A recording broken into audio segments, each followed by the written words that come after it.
Hello, I'm so glad you're here to be present with us. We're going to do this amazing interview conversation. I'm here with Kayla Berg, an intuitive relationship coach from Alberta, Canada, that I've been hanging out with some and love what she's doing.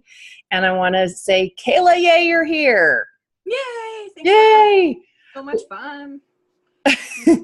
Away from the hand sanitizer in the background to do a little bit prettier here. Right. Thank you. Great. Glad you're here. And today we wanted to talk about how we both work with women, not exclusively for you, right, Kayla? But yeah. Like for me, I kind of focus on women entrepreneurs, women coaches, women change makers, and how they can look at what they really need and want to be different and how that can happen. And so we kind of been talking about how we both work with relationship issues, coming at it from a little bit different way. So yeah, so we were thinking, okay, let's have our ideal client, a woman entrepreneur, calls and says, I'm having a lot of stress in my relationship with my partner. And what do you do with that?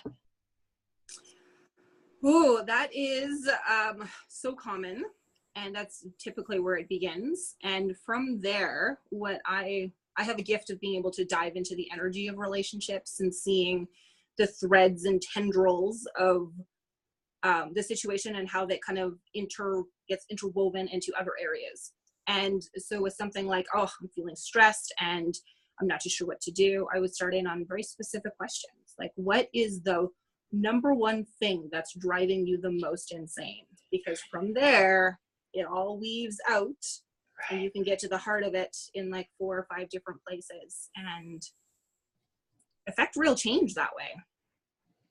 Definitely, right? Like we've got to get to the root of it. And sometimes we can have what we think is the problem, and then really like we get underneath and we're like, oh my gosh, it's really this.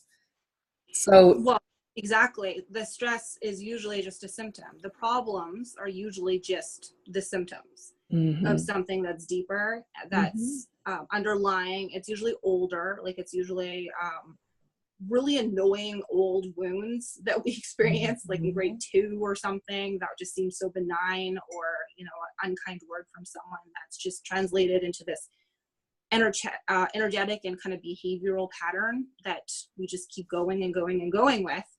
And so yeah, it's getting to the heart of it, really figuring out where that energy trail goes. right. And for me, that's how I come at it, right? I like to help the woman see, okay, first of all, how is that showing up in her relationship, and what is that reflecting inside of her, right? How she is in relationship is a reflection of what's going on inside. And often how women, especially as women, we don't really sometimes focus on ourselves, right? We focus on other people. We focus on pleasing them. We don't focus on identifying and really knowing what we want and need.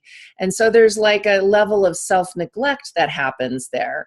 That is where I like to start with helping them see where that, like you said, where that started as some original wounding pattern in their family, right? Because usually what shows up in relationships is more about this pain we kind of brought with us in our little emotional backpack into the relationship.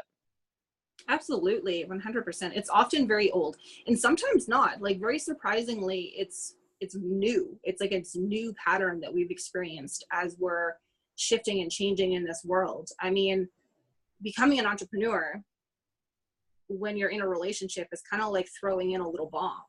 Like, it not only brings up a lot of the old stuff, but it's new things where you're needing to become a completely different person who does completely different things and has completely different habits. And some of that stuff can be new as well as the old. And it just gets interwoven, and figuring out how to release and where to release each point becomes very critical, because you can get one piece of it. Like, as an example, one of the areas that the relationship issues kind of come up a lot is with the sharing the adulting responsibilities, the household, the who does what, who pays the bills, who handles the family schedules, and so on and so forth. And if you work on a relationship only in that pocket, only in that area, you can affect some change. Things can happen, but not necessarily the whole piece. Like it'll trickle out and trickle down into other areas, into other ways,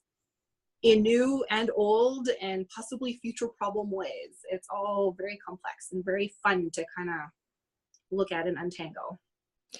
And one of the things that I have been working with and noticing is that there's a lot of women entrepreneurs who are really finding success and a sense of power, empowerment and creativity and sort of positive self-concept in their businesses. And then they go home and they have a not great, not pretty, difficult relationship with their partners where they struggle to speak up, they struggle to communicate what they need. It's like two different parts, right? Where we can be super developed in that sort of left brain part, but emotionally there's these undeveloped places in us that we can really struggle and end up in kind of pretty dysfunctional relationships.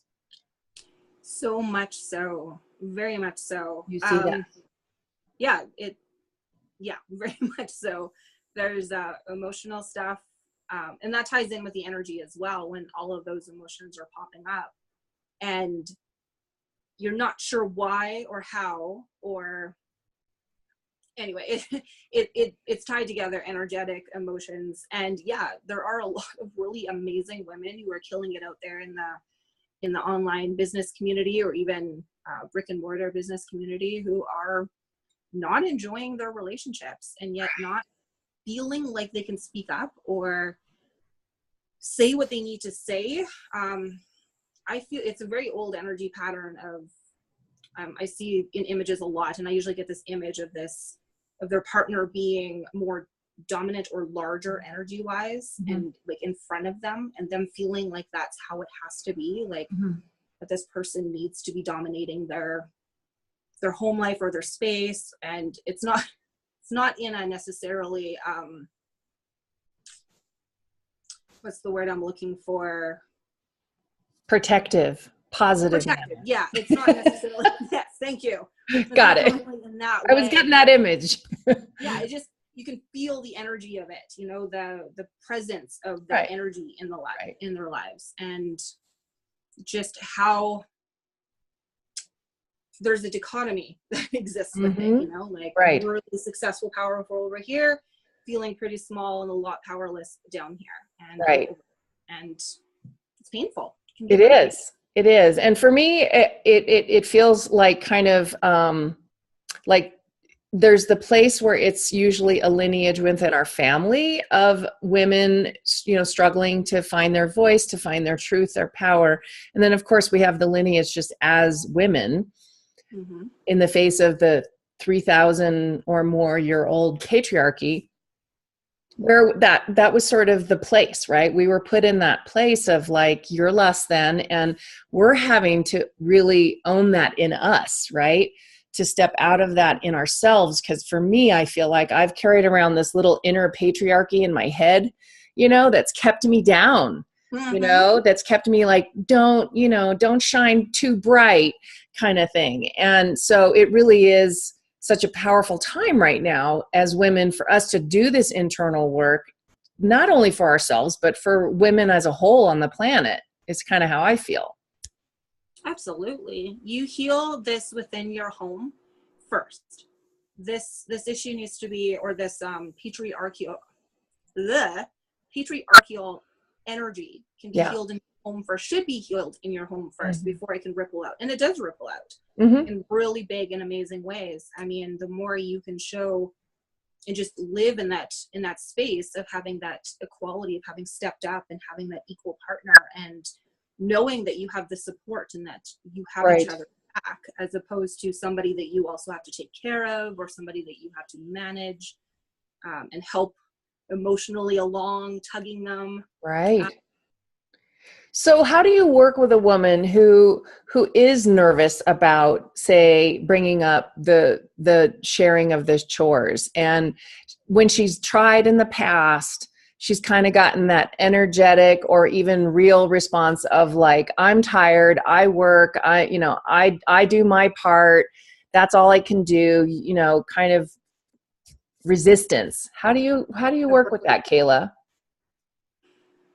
It depends on each person, because it depends on each relationship, obviously. But a general theme that kind of happens is the way the conversation happens. And most of the time, these women are coming to this conversation with the same energy and the same kind of inner being and inner expectations of themselves, where they're lesser than, that they need to, that they shouldn't be asking for more, that they should just be grateful for all that they have. Just that step back, like that, just that image of them being that step back. So if you're having a conversation from that energetic space, nothing's really going to change. Right. So they have to shift inside first. They've got to step into I have a right in this domain to also feel powerful and equal. 100%. And then from there, once you're in that place, like just like, yes, I can take up space in my own home. I can be here and have my needs met and vocalize them in a way that is like offering it onto a table. Like, these are my needs. Like, let's talk about it. Right. As opposed to it being like, do you think I could have some needs, please, every now and then? Like, could we? Right. And it's so completely different when you step into that space. It has to be internal first. Right. And then from there, you can have real conversations. Right. About, hey, you know what? I don't actually give two craps about what this house looks like. Like, I don't care. In which case, you can have conversations about, okay, well, if you don't want to do it and I don't want to do it, who's going to do these things? Maybe and it's we like, hire someone. Exactly. But then it's not coming up with a Band-Aid solution, because you can hire somebody right from the get-go without doing this internal work and still not feel like, and then you'll feel incredibly guilty that someone's cleaning your house all the time. Like, right. It has to be a conversation. It has to be part of the relationship agreement together that this is a loving thing, right? It's not something we should feel guilty for. Like, this is a choice we're making. We'd rather spend our time together because we don't have a lot of time, so we don't want to spend it cleaning together. It's a conscious choice. And that's part of what this stepping out of feeling small and disempowered, right, really means, is that we make conscious choices, really, to work through the fears, right, and find that courage and say, I get to say something, I matter, our relationship matters, right? So it's really changing that whole relationship and saying, we can't keep doing it this way if we want to move forward, right? Oh, exactly. And it's not about, like, there's this image that I get of these women just like needing to say it, and it just comes out like this, like, a rock slide of demands. And that, I mean, just imagine being on the receiving end of that kind of energy, that kind of stuff. And like, of course they're going to bristle and be like, no, like, no, thank you. I'm not going to just take this. So it's all in how the conversation happens and the energy that you're in when you go towards it, and being prepared. Just stepping into that, it's just yes, I belong here. My needs belong here. And whether or not I get the resolution that I'm, the image that I'm imagining in my mind of all of a sudden you're wearing the pink apron and the cleaning tiara or whatever and going around with the duster and cleaning everything. I mean, that's not necessarily what's going to happen, but at the very least, the conversation can then happen in a way that feels really good, and both people can say their piece. Right.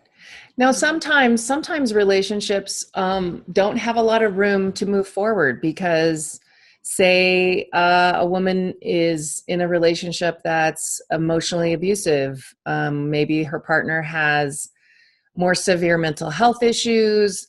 He's not interested. He or she is not interested in changing. They very much see that the problem is you and only you only. Right? We might call these like narcissistic abusive relationships. In those situations, what do you do? Those ones are trickier, obviously, because I mean, I am not somebody who can do the diagnosing of what's going on. So usually there's a recommendation of outside help in a mental health capacity to say, like, what's actually going on? Is there a thing going on? So there's an additional step of support that would be outside of me that to offer. But for the actual stepping into herself, similar work. Energy, similar unwinding, similar understanding and knowing that she can be the queen of her domain, even if this person isn't willing to step up with her. And the thing that happens that when you step into yourself in a powerful way is that you can then make a choice.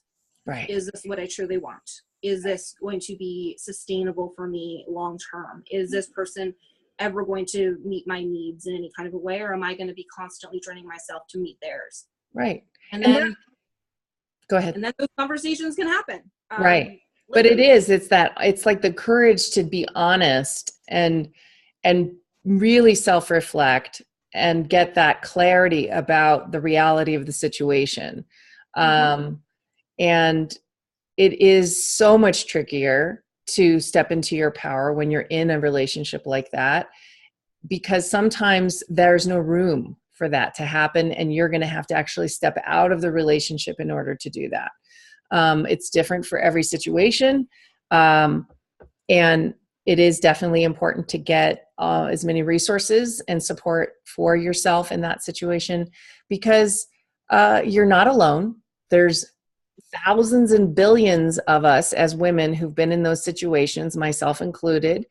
And it's terrifying and scary, but it is possible to move forward. It is possible to take your life back and find your courage, claim your power, and start living a life that really serves you. And that sounds like what we both are in common with, is how we help women do that. Yes, 100%. Yeah, everything you said, just pretty much echo it. Yeah. 100%. What's one tip you have if a woman is, just starting to recognize how stressed she is at home? What's one tip you might come up with? One tip,